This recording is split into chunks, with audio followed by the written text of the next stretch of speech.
Basically, pro wrestling works like this. You've got the owner at the top, Vince McMahon. You've got the wrestlers, Hulk Hogan, Kevin Nash, and then you've got the marks, which is the people in the audience, okay? They call the audience members marks. Mark means an idiot. Mark means someone who is getting conned. Mark means someone who's getting hustled, all right?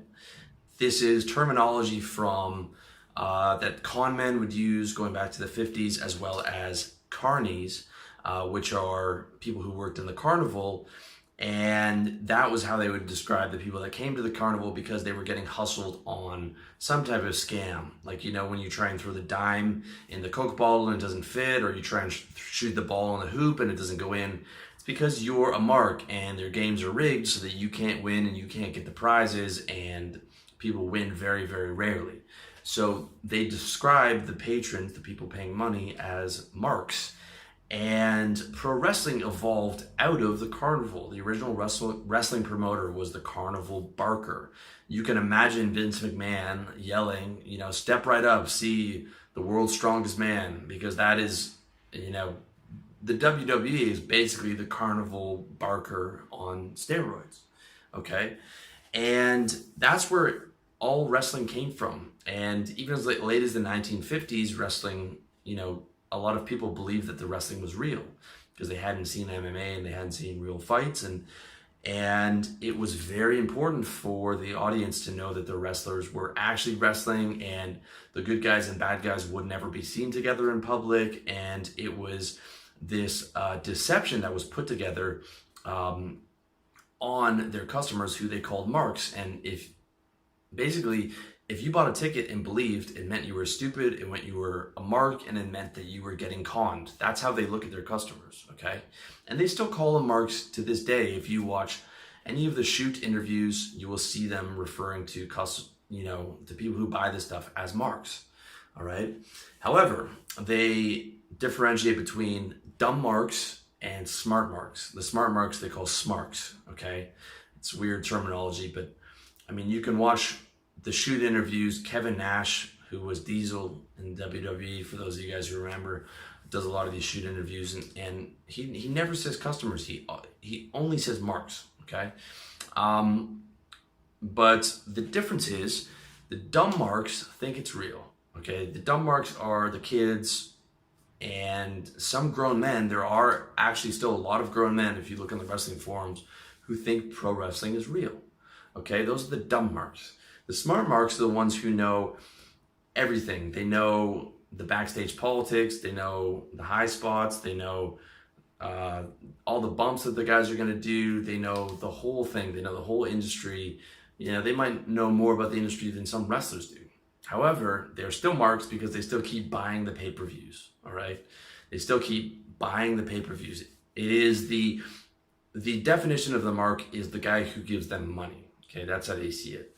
You might be dumb and think it's real, or you might be smart and know whatever's going on, but to them, you're still a fucking mark because you're still giving them the money, okay? You're being conned because you're giving them the money, all right? Now, what you see when you see a pro wrestling match, okay, and it wasn't until the last decade where they started calling it sports entertainment, because, I mean, people's general IQ about these types of things went up so high, as well as the tax breaks that Vince was able to get and legal loopholes of not having it be a sport. But until then, they had to present what was called kayfabe. Okay, kayfabe means you never see the bad guys and the good guys together. You're always presenting the image that it's real. But they, you know, over the last decade, they admitted that it's scripted and that it's entertainment, and you get their version of reality, okay? The marks never see what's actually going on. You get a scripted version of reality, and everyone goes to the show and has a good time and suspends their disbelief. The smart ones suspend their disbelief. Dumb ones actually believe that, you know, Hulk Hogan's body slamming that guy and the other guy's really hurt, okay? But it is a scripted version of reality, and that's what people pay for. They pay for that scripted version of reality, okay? But the truth is not what you're seeing. You're not seeing the truth. Okay, you're seeing entertainment. You're seeing a predetermined, scripted reality. Okay, the truth does not exist in the WWE universe. The universe is designed as entertainment. Okay, it is designed as entertainment with all sorts of triggers for one reason and one reason only: to maximize the amount of profit that they're able to take from their marks. Okay, it's a business. That is what the business is designed for. And in 2017, WWE is a public company. They have shareholders. Okay, it is all about making money for the owner, Vince McMahon, and his family and the shareholders. All right, that is what the entire illusion is created for, is to absorb that money and that buy-in from the marks. So the truth is not what the WWE is about. If you want to see the truth, then you go to the indie media channels on YouTube and you watch the shoot interviews. And I hate to admit, like when I was a little kid, for me and my boys, it was like Hulk Hogan was God and Macho Man and all those guys. And occasionally I'll find myself watching the shoot interviews where these guys are telling these crazy road stories about the 80s and Hulk Hogan, or when I was in high school, it was WCW and the NWO, which we still watched a little bit.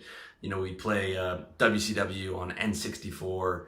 So occasionally I'll go onto YouTube and I'll watch the shoot interviews about some crazy story about the Honky Tonk Man or Hulk Hogan or Vince McMahon or something like that. And that's where you actually get the truth. Okay, that's where you get the backstage politics. That's where you get the reality of what's going on, but with a tiny, tiny, tiny fraction and a tiny, tiny budget of the WWE. All right. So the scripted fairy tale version of reality is the one with the massive budget and the one that everyone's buying into. And the tiny little indie sites that have the truth are a mere fraction of that audience, and a mere fraction of the amount of revenue goes to those sites, as opposed to the WWE, which has made Vince McMahon a billionaire. Okay, so that's what you need to understand.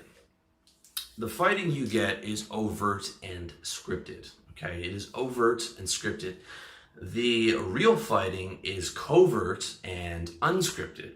What I mean by that is the real fighting about who gets to the top and who gets to the main events is determined by the backstage power battles for who gets in Vince McMahon's ear or Triple H's ear, or whoever's in charge of the WWE or whatever organization they're working for. Okay, the guys that you see who made it to that level have made it there from the covert backstage battles that they've won.